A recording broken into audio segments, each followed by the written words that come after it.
흥덕고등학교 학생 여러분 안녕하세요. 세계지리 시간입니다.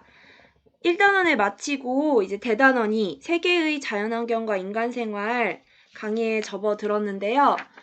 이 부분이 여러분들 EBS 인터넷 강의와 또 선생님이 내준 교과서를 보고 채우는 학습지로 학습을 하고 있을 거예요. 근데 사실 그것만 하기에는 조금 어려운 부분이 있어요. 1단원에서는 뭐 지도 이런 거 이렇게 외우고 좀 익히고 하면 됐었는데 2단원부터는 원리를 알아야 하는 부분이거든요. 그래서 2단원을 잘 익혀놔야 여러분들이 앞으로 세계지리를 공부하는 데 있어서 수월하게 할 수가 있어요. 근데 2단원이 원리를 다루는 단원이다 보니까 수학도 그렇잖아요. 처음에 이제 공식이나 원리를 잘 익혀놓으면 그걸 응용해서 푸는 문제들이 나오고 또 그걸 통해서 고난이도 문제까지도 도전을 하게 되는데 지리에서는 바로 요 2단원, 자연환경 단원이 원리를 좀 익혀야지 앞으로 어떤 문제든 응용을 해서 풀 수가 있고 앞으로 나타나는 현상들에 대한 이해가 가능해지게 되는 거거든요. 그래서 이 단원을 조금 꼼꼼하게 여러분들이 학습을 했으면 좋겠어요. 그래서 어렵다고 절대 포기하지 마시고요. 이 단원을 포기해버리면 세계지리 앞으로 배우는 거를 거의 다 포기하고 간다고 보면 돼요. 왜냐면 이 2단원에서 배운 내용이 3, 4, 5, 6, 7, 8단원까지 계속 나오거든요. 그래서 요 단원을 조금 여러분들이 차근차근 학습을 했으면 좋겠고 선생님이 이렇게 옆에서 짚어주면서 하면 좋겠지만 지금 그럴 수가 없잖아요, 우리가. 그래서 선생님이 차근차근 천천히 설명을 할 거예요. 그래서 하나하나 이해를 하면서 넘어가면 되고 그 과정이 조금 지루할 수가 있어요. 아, 설명이 너무 길다, 지루하다. 왜냐면 설명이 다 가닥가닥 끊어지는 게 아니라 하나로 연결되는 설명들이기 때문에 좀 길다고 느껴질 수가 있어요. 그렇지만 요 천천히 흐름을 따라서 따라오다 보면은 원리가 이해가 될 거거든요. 그래서 이해가 안 되는 부분이 있으면 정지를 시켜놓고 좀 차근차근 이해를 하도록 하고 그리고 질문을 많이 해도 돼요, 여러분. 그래서 선생님이 흥덕고등학교 세계지리반 오픈 카톡방을 열어놨어요. 그래서 여러분들이 거기 들어와서 질문 있으면 선생님한테 질문을 해도 되고 또 선생님이 학교에 있는 시간에는 학교 전화로 선생님한테 전화를 할 수도 있거든요. 그래서 여러분들 이 부분을 꼭 잘 이해하고 넘어갔으면 좋겠습니다. 강의 시작할게요. 여러분들도 선생님과 같이 노트나 A4 용지를 준비하세요. 선생님이 거의 필기 위주로 진행을 할 거거든요. 보충 강의를. 그래서 여러분들도 선생님하고 같이 필기를 하면서 따라오면 되겠습니다. 먼저 이 단원의 핵심 단원은 결국 자연환경이에요. 자연환경. 자, 이 자연환경은 바로 이 선생님 지리는 인문사회 계열 과목인데 왜 이렇게 과학적인 걸 배우나요? 라고 궁금증을 가지는 친구들이 있을 수 있어요. 왜 그러냐면 결국 우리가 이 자연환경을 배우는 이유는 이걸 토대로 인간 생활이 나타나기 때문이에요. 사람들의 인간 생활이 세계의 여러 지역마다 다 다르게 나타나는데 그 이유는 세계 여러 나라의 지역이 자연환경이 다르기 때문인 거죠. 그래서 그 자연환경이 각 지역마다 어떻게 나타나고 어떻게 나타나는지를 익히기 위해서는 원리를 알면은 어떻게 나타나는지는 자연스럽게 이해가 되거든요. 그래서 자연환경들이 나타나는 원리에 대해서 익히면 어느 지역에는 어떤 자연환경이 나타나고 이런 것들을 습득할 수가 있어요. 그래서 다소 과학적으로 보이지만 이 자연환경을 이해하면 결국 그걸 토대로 인간 생활이 어떻게 형성되는지는 자연스럽게 따라오는 거니까 여러분들 이 부분을 조금 원리를 파악하면서 찬찬히 따라오기 바랍니다. 자, 자연환경이란 여러분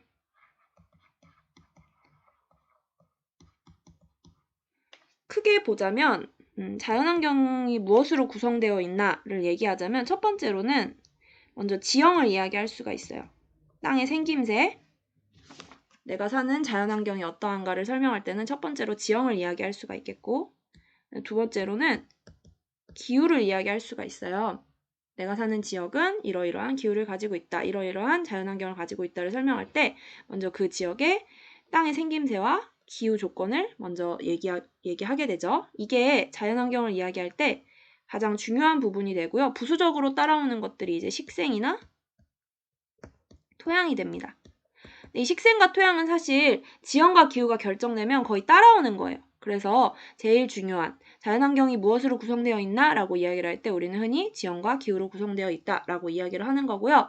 그 중에서도 우리는 이제 이 기후가 이제 원리가 반영된 부분이 좀 많아서 이 부분을 차근차근 선생님하고 같이 다뤄보도록 할 거예요. 자, 기후는 무엇이냐? 기후란 이제 이 후를 보면 되겠죠. 기는 대기할 때 그 기자죠. 이 후는 어떤 징후가 나타난다. 뭐 예를 들면 코로나에 감염된 사람한테는 발열이 된다. 이게 코로나의 징후가 되겠죠. 그것처럼 기후라는 건 어떤 대기의 상태를 의미하는 거예요. 이 기후하고 헷갈리면 안 되는 게 기상이에요. 기상이라는 건 쉽게 말해서 날씨를 의미하는 거거든요. 날씨는 가변적이에요. 매일매일 날씨가 변한다는 거예요. 그러니까 상이라는 건 상태를 의미하는 거거든요. 오늘의 대기의 상태. 그게 바로 기상이에요. 그래서 매일매일 변하는 거기 때문에 일기예보를 봐야 되는 거고, 기후는 그 기상과는 달리 한 지역에서 여러 해에 걸쳐서 평균적으로 나타나는 대기의 상태를 의미를 해요. 그러니까 기상이라는 건 하루의 대기의 상태를 의미하는 거고, 기후라는 거는 대체로 그 지역에 나타나는 대기의 상태라는 겁니다. 자, 기후와 기상을 그래서 구분해서 이해를 해야 되고요. 이 기후를 어떻게 설명을 해야 되냐라고 이야기를 할 때 우리가 이야기를 하는 것이 기후 요소입니다. 기후가 뭐야? 라고 이야기를 할 때, 기후란 이것과 이것과 이것을 통틀어서 이야기하는 거야. 라는 것이 바로 기후 요소입니다. 이 요소라는 거는 어떤 걸 구성하는 한 가지 이런 것들을 의미를 하는 거죠.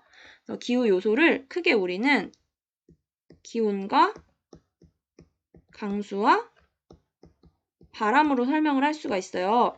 그 지역의 기후가 어때? 라고 이야기를 할 때, 이 지역은 기온은 어떻고, 강수량은 어떻고, 바람은 어떤 바람이 불어 라고 이야기를 하면 그 지역의 기후를 설명할 수가 있는 거예요. 그래서 기후를 구성하는 걸 기후 요소라고 하고요. 이러한 기후 요소들을 나타나게 하는 원인이 되는 것을 여러분 기후 인자, 기후 요인이라고 하는 겁니다. 이 기후 요인은 다른 말로 기후 인자라고 하기도 해요. 공통적으로 들어가는 게 인이죠. 원인이다 이런 말이에요. 이러한 기온이 이렇게 나타나게 되고 강수량이 이렇게 나타나게 되고 바람이 이렇게 나타나게 되는 원인이 무엇이냐라고 할 때 그것을 기후 요인이라고 하는 거예요. 그래서 지금 헷갈리면 안 되는 내용이 두 가지가 나왔는데 첫 번째는 기후와 기상을 구분해서 봐야 되는 거고요. 그 다음에 기후 요소와 기후 요인을 구분해서 봐야겠죠. 이 두 가지의 차이를 익혀놔야 되는 겁니다. 자, 그러면 이러이러한 기온과 강수와 바람이 나타나게 하는 기후 요인에는 어떠한 것이 있냐면요. 첫 번째로 위도가 있어요. 우리 저위도부터 고위도까지 위치에 따라서 이제 그 지역이 받는 태양 에너지의 양이 달라지기 때문에 기온이 다르게 나타나고 강수가 다르게 나타나고 또 바람이 다르게 나타나거든요. 위도는 기온과 강수, 바람 모두에 영향을 미치는 기후 요인이에요. 그리고 또 무엇이 있냐면 수륙 분포가 있겠죠. 이 지역이 바다에 가까운 지역이냐 아니면은 바다와 멀리 떨어진 육지 한가운데에 위치한 지역이냐 그런 거에 따라서 또 기온과 강수와 바람이 다르게 나타나고요. 이 수륙 분포와 연결지어서 봐야 되는 게 격해도라는 게 있어요. 이거는 하나 여러분들이 익혀놔야 되는 단어예요. 격해도라는 거는 해가 뭘까요? 바다해죠. 바다로부터 떨어져 있는 정도를 말해요. 격이라는 건 어떤 걸로부터 떨어져 있다 이런 의미거든요. 얼마나 바다로부터 멀리 있느냐 그걸 의미하는 거예요. 격해도가 낮다는 건 바다와 가깝다는 거고요. 격해도가 높다는 거는 바다와 멀리 떨어져 있는 지역이다. 육지 한가운데 있는 지역이다. 예를 들면 몽골 이런 지역들은 바다와 아주 멀리 떨어져 있죠. 그런 지역은 격해도가 높은 지역이에요. 그래서 수륙 분포를 나타내는 하나의 수치가 바로 격해도고요. 그 다음에 지형이 있습니다. 기후 요소, 기온, 강수, 바람에 영향을 미치는 요인 지형도 있고요. 또 해발 고도도 있고요. 땅의 모양이 어떻게 생겼느냐에 따라서 그 지역의 기후가 달라지겠죠. 그 다음에 해발 고도도 마찬가지예요. 고도가 높아지면 기온이 떨어지게 되죠.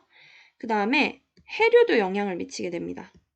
그 지역에 따뜻한 해류가 근처에 흐르는가 차가운 해류가 근처에 흐르는가 이것도 영향을 미치게 되고요. 그 다음에 기단. 기단이란 그 지역에 위치하는 공기의 덩어리를 말하는 거예요. 단체를 의미하죠. 공기의 단체, 공기 덩어리를 의미하는 거예요.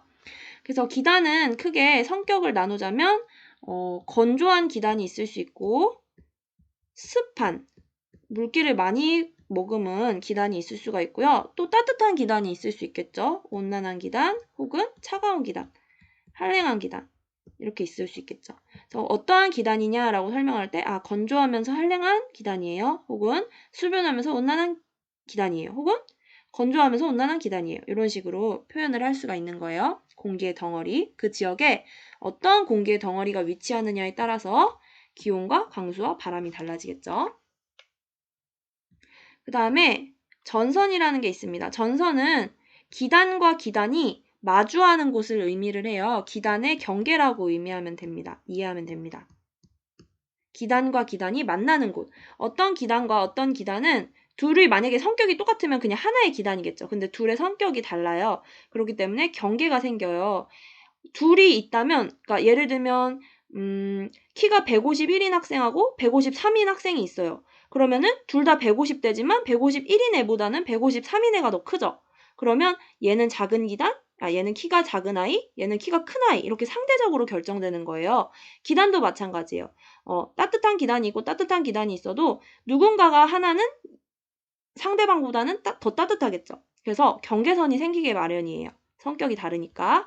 그래서 그런 기단의 경계를 전선이라고 합니다. 그래서 이런 것들에 의해서 기온과 강수와 바람이 결정되게 되는 거예요. 그래서 이런 것들에 의해서 얘가 결정이 되게 되는 겁니다. 영향을 미친다고 할 수 있죠. 그래서 기후 요소란 다시 한번 얘기할게요. 기후 요소란 기후를 구성하는 요소들을 의미를 하는 것이고 기후 요인이란 이러한 기후 요소를 결정짓는 원인이 되는 것들을 의미를 합니다. 헷갈리면 안 돼요. 기후 요소와 요인. 요인은 쉽게 이야기해서 원인이라고 이야기하면 되죠. 이런 기후가 나타나게 되는 원인.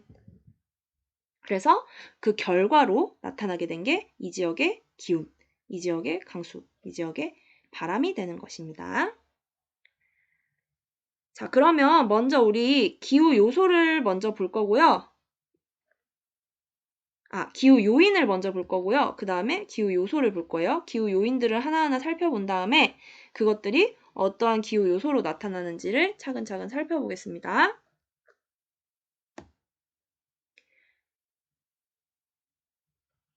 자, 기후 요인이에요.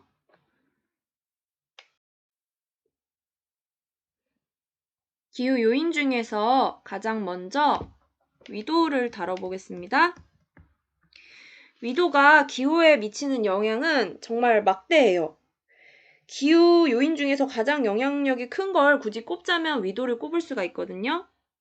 그래서 위도를 따라서 기후가 배치되는 성향을 보입니다. 위도는 기후에 영향을 미치는 정말 큰 요소예요. 근데 같은 위도라고 해서 다 같은 기후가 나타나는 게 아니거든요. 부수적으로 뒤에 나오는 기후 요인들도 영향을 미치기 때문에 위도를 기준으로 기후를 구분을 하고 그 중에서 세부적인 차이가 나타나는 요인을 또 뒤에서 익힌다라고 이해를 하면 되겠습니다. 이 위도의 차이가 불러오는 차이는 뭐냐면요. 태양 에너지의 차이예요. 자, 위도를 한번 그려볼게요. 자, 지구 중에서 가장 지름이 긴 부분, 가장 긴 지름을 가진 부분을 적도라고 이름을 붙이고요. 여기에 각도를 0도로 설정을 합니다. 그리고 이쪽으로 갈수록 위도가 커지게 되겠죠. 90도. 이쪽으로 갈수록 위도가 커지게 되겠죠. 90도. 여기가 적도. 여기가 고위도. 각도가 0도니까 여기는 숫자가 작죠.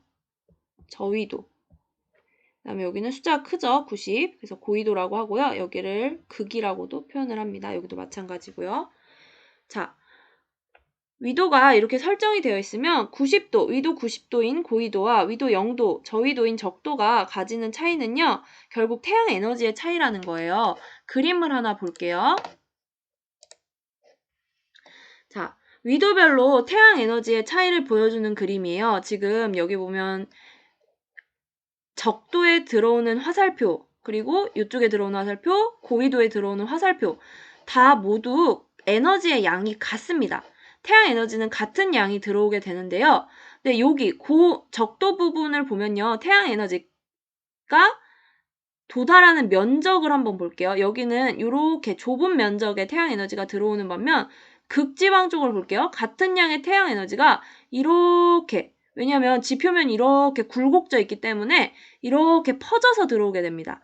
같은 에너지의 양을 적도 부근은 몰아서 받는 거고, 좁은 면적에 몰아서 받는 거고, 고위도로 갈수록 같은 태양 에너지의 양을 분산시켜서 받겠죠. 그러면은 면적당 에너지의 양으로 봤을 때 적도 부근은 에너지의 양이 많겠고, 면적당으로 봤을 때 극지방에는 에너지의 양이 적겠죠.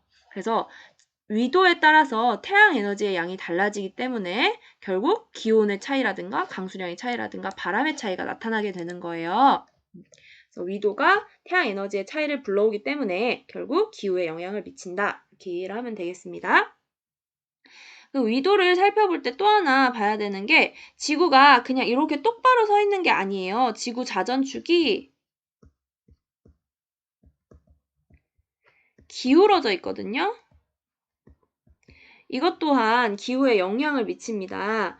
그래서 요거는 이제 뒤에서 한번 살펴볼 거예요. 지구 자전축이 기울어져 있기 때문에 이제 기후에 어떤 영향을 받는지도 살펴볼 거고, 이 지구 자전축 기울어짐으로 인해서 우리가 익혀야 되는 게 바로 북회기선과 남회기선입니다.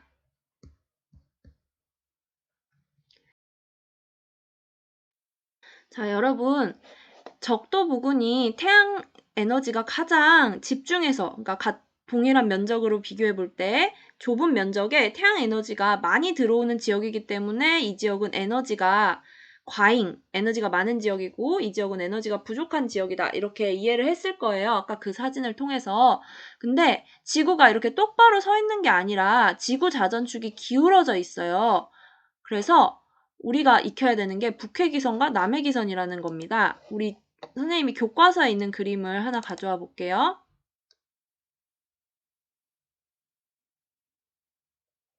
자, 여러분 교과서 31페이지에 나와 있는 그림이에요.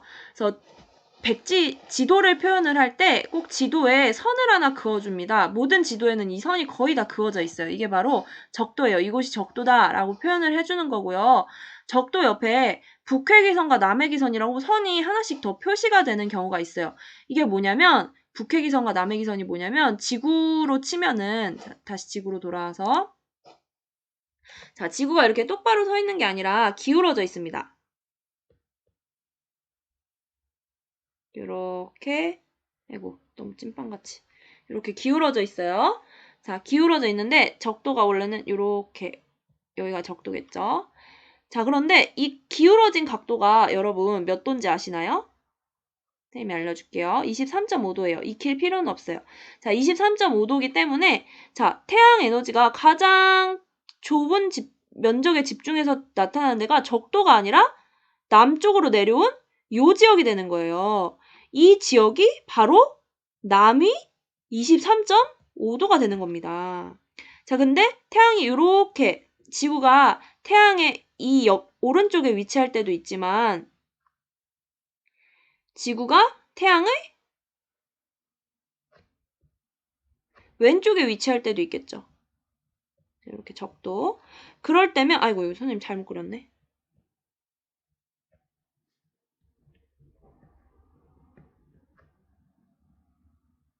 지울게요. 자, 지구가 태양의 왼쪽에 위치하는 때도 있겠죠. 그럴 때는, 자, 적도보다 북쪽에 있는 요 지점이 태양 에너지가 가장 집중해서 내려지게 될 거예요. 바로 여기가 북위 23.5도가 되는 겁니다. 왜냐면 지구 자전축이 23.5도 기울어져 있기 때문에. 그래서 태양 에너지를 가장 많이 받는 지역은 원래 적도인데 계절에 따라서 지구의 공전에 따라서 태양과 지구의 위치에 따라서 때로는 남위 23.5도가 태양 에너지가 가장 집중되는 곳이 되기도 하고 북위 23.5도가 태양 에너지가 가장 집중되는 곳이 되기도 합니다. 그래서 태양 에너지가 가장 집중되는 곳은 북위 23.5도와 남위 23.5도 안에서 왔다 갔다 하는 거예요. 그래서 적도 외에 북회기선과 남회기선, 태양이 여기까지 가장 수직으로 비춘다라는 선을 설정을 해준 겁니다. 그래서 그게 북회기선과 남회기선이에요. 우리 지도에서 이 말을 봐도 이제 당황하지 않을 수 있어요. 요거를 설명해주는 그림을 하나 볼게요. 영상을 하나 볼게요.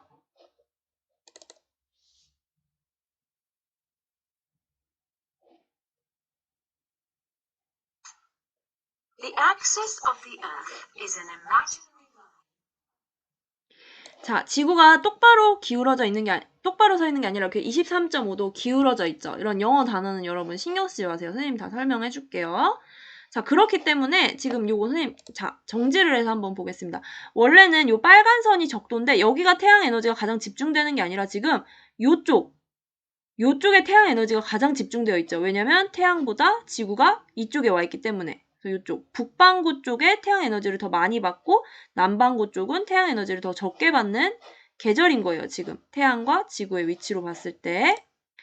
자, 근데 이 지구가 이렇게 계절을 따라서 1년 중에서 주기를 따라서 이렇게 돕니다. 태양 주위를 한 바퀴 다 돌면 1년이 되는 거죠. 자, 돌고 돌아서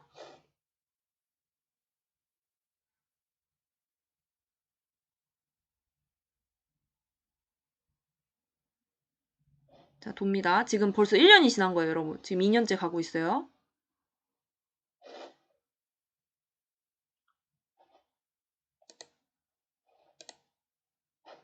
자, 이 그림을 한번 볼게요. 이 그림은 만약에 지구가 기울어져 있지 않다면 태양 에너지를 받는 이제 양을 나타낸 거예요.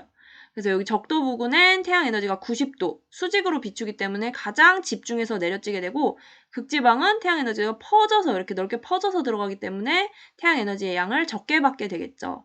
근데 지구가 이렇게 똑바로 서 있는 게 아니라 기울어져 있기 때문에 이것과 다르게 나타나죠. 자, 이게 바로 선생님이 처음에 보여줬던 그림이에요. 처음에 정지해서 보여줬던 그림. 그래서 적도보다 북반구, 북쪽에 있는 위치에 태양 에너지가 가장 집중해서 수직으로 내려지죠. 좁은 면적에 태양 에너지가 집중해서 비추는 곳이에요. 이 계절에는 북반구에 태양 에너지가 더 영향을 많이 미치고 남반구는 상대적으로 태양 에너지가 덜 들어오겠죠. 자, 계절이 흘러서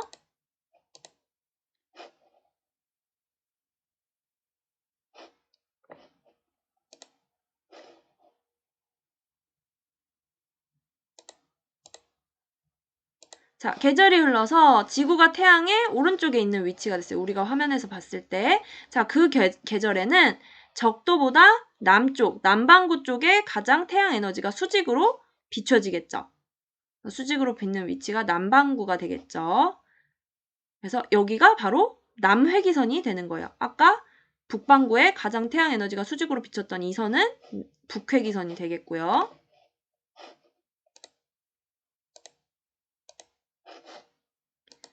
자, 북회기선과 남해기선의 개념을 한번 보았습니다.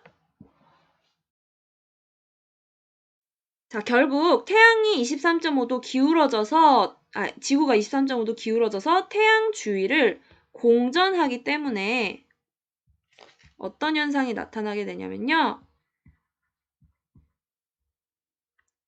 태양 에너지가 가장 큰 지점이 계절별로 이동하게 되는 거죠. 그래서 적도가 1년 내내 태양 에너지를 가장 크게 받는 게 아니라 북쪽으로 갔다가 남쪽으로 갔다가 태양 에너지를 가장 크게 받는 지점이 변하게 됩니다. 결국 이걸로 인해서 계절 차이가 나타나게 되는 거예요. 지구가 23.5도 기울어져 있기 때문에 계절 변화가 나타난다. 이렇게 이해하시면 됩니다. 자, 기후 요인 두 번째를 한번 보겠습니다. 두 번째로 기후에 영향을 미치는 요인 두 번째는 수륙분포입니다. 이 수륙분포를 나타내는 지수로 격해도라는 표현을 쓸 수 있다고 했죠. 바다로부터 떨어져 있는 정도. 헷갈리면 안 돼요. 격해도라는 건 바다로부터 먼 정도니까 격해도가 크다는 건 육지 한가운데 있다는 거겠죠. 격해도가 작다는 건 바다 근처라는 의미겠어요. 자, 수륙분포가 어떻게 기후에 영향을 미치냐면 수라는 건 물, 바다나 호수, 강을 의미하는 거고 육지를 의미하는 거겠죠. 그래서 이 바다와 육지의 차이가 왜 나타나게 되냐면 비열로 인해서 나타나게 됩니다. 자, 비열이라는 거는 모래와 물이 있을 때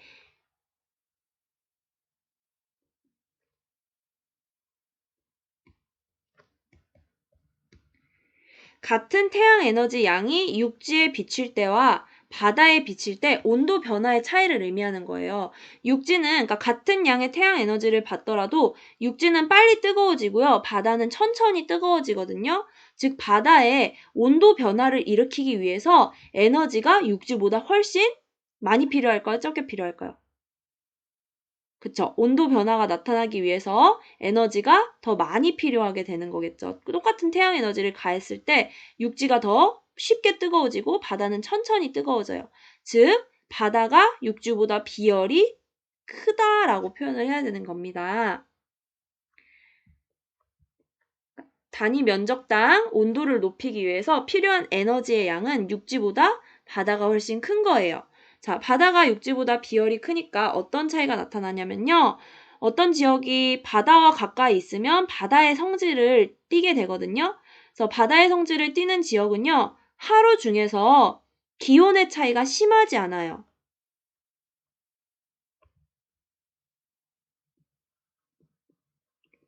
하루 중 가장 더울 때와 가장 추울 때의 기온의 차이가 바다는 크지 않습니다. 육지가 훨씬 커요. 육지는 태양빛이 들어왔을 때 낮에 확 뜨거워졌다가 해가 지는 밤이 되면 확 식는 거예요.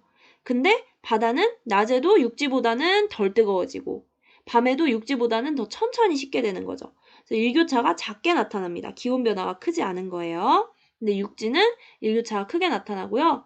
이거는 연교차도 마찬가지죠. 1년 중에 가장 뜨거운 계절, 여름이 됐을 때 육지는 확 뜨거워지지만 바다는 육지보다 덜 뜨겁죠. 예를 들면 여름에 바다를 갔을 때 생각해보세요. 해수욕장 갔을 때 모래를 밟으면 태양 에너지가 많이 받아서 확 뜨거워져 있지만 바다는 똑같이 태양 에너지를 받아도 온도가 천천히 올라가기 때문에 시원하죠. 상대적으로 육지보다.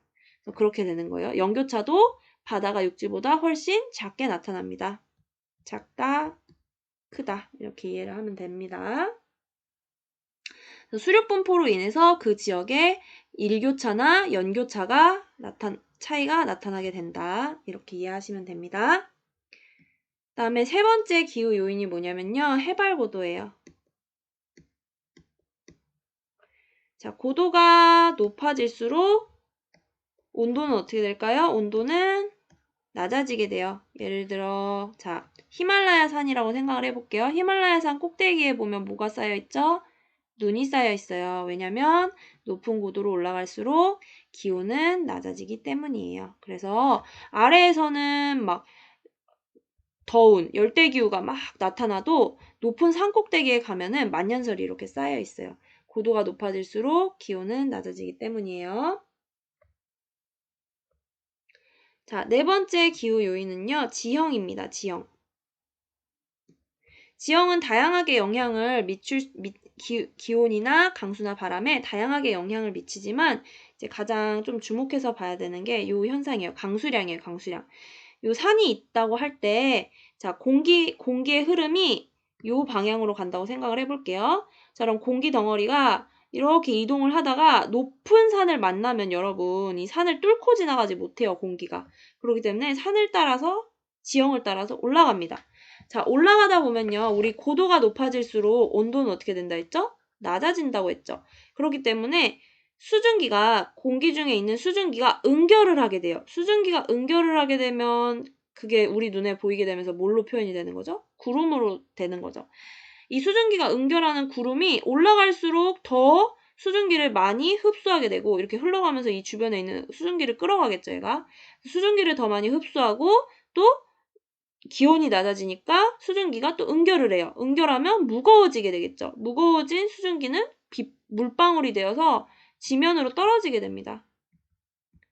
그래서 높은 산이 있을 때 공기가 처음으로 이렇게 맞닥뜨리게 되는 이쪽 사면을 바람 바지 사면이라고 합니다.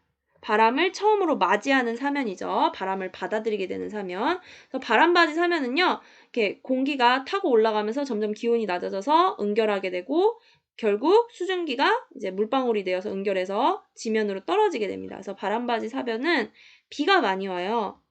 습윤한 기후가 나타나게 되고요. 자, 비를 잔뜩 쏟은 이 공기는 이 공기 덩어리는 다시 가벼워집니다. 가벼워진 공기는 퉁실하면서 이렇게 산 꼭대기를 넘어가게 되고요. 산 꼭대기 넘어서 그냥 이대로 가버리는 게 아니라 또 지면을 따라서 이 지형을 따라서 내려와요. 자, 내려오는데 이 공기는 지금 상태가 이미 비를 다 쏟아버렸죠. 그래서 건조한 상태겠죠. 건조하고 가벼운 상태겠죠. 그래서 이쪽을 바람 그늘 사면이라고 하고요.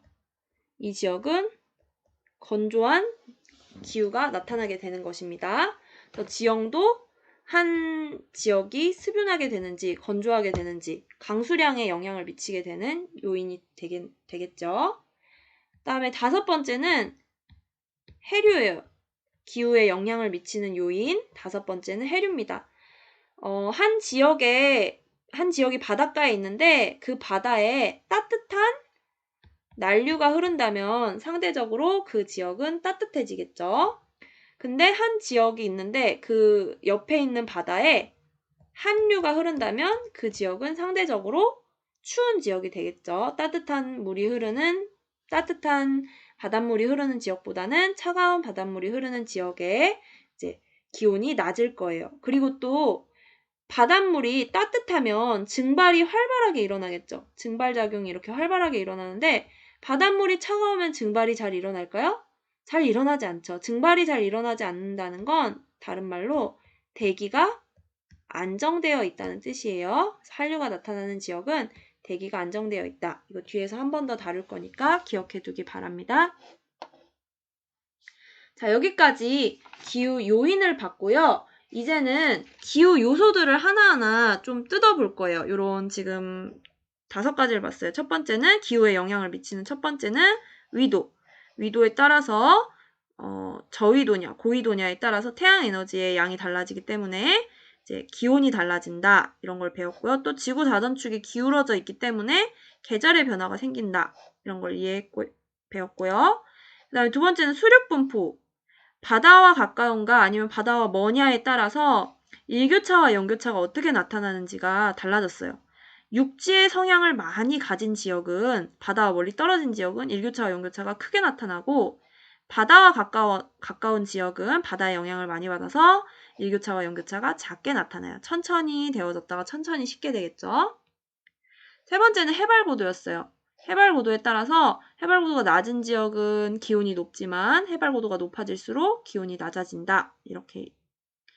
이렇게 차이를 만들고요. 그 다음에 4번째는 지형입니다. 그래서 바람바지 사면은 이제 공기가 오다가 점점 상승하면서 응결해서 비를 뿌리기 때문에 습윤해지고 강수량이 많은 지역이고, 그리고 반대쪽 사면은 비를 이미 뿌린 공기가 넘어오는 지역이기 때문에 건조해진다. 그 다음에 해류도 영향을 미치는데요. 난류가 흐르는 지역에 비해서 한류가 흐르는 지역은 기온이 낮을 뿐더러 대기가 안정되어 있다. 이렇게 이해를 하시면 됩니다. 그래서 이런 5가지 요인들, 기후에 영향을 미치는 요인들 5가지를 배웠고요. 이제는 기후를 구성하는 기후 요소를 좀 하나하나 뜯어보도록 하겠습니다. 기후 요소 크게 아까 뭐 있다고 했죠? 꼭 기억하세요. 기온과 강수와 바람이 있다고 했습니다.